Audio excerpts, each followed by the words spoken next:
வணக்கம் நண்பர்களே. இன்றைய பொழுது இனிமையாக இருக்க நான் இறைவனிடம் வேண்டுகிறேன். போன வீடியோவில் ஒரு நண்பர் நிதிஷ்ன்றவர் தாமோதர் கோவில் பற்றியோ அகஸ்தியர் கோவில் பற்றியோ போடுங்கன்னு சொல்லிட்டு இருந்தார். நன்றி நண்பா. போன வீடியோவில் தாமோதர் கோவில் பற்றி நான் ஆல்ரெடி போட்டிருக்கேன். இப்போ அகஸ்தியர் கோவில் பற்றி நான் சொல்கிறேங்க.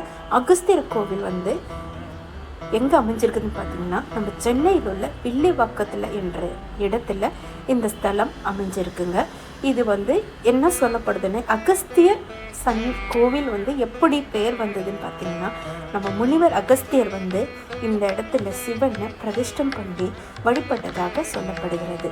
இந்த கோவில் யாரால் கட்டப்பட்டதுன்னு பார்த்தீங்கன்னா, குலத்தொங்க சோழா என்றவர் இந்த கோவில் 1000 வருஷத்துக்கும் பழமையான கோவில் சொல்கிறாங்க. இந்த வில்லிவாக்கம்ன்ற பெயர் எப்படி வந்துச்சுன்னு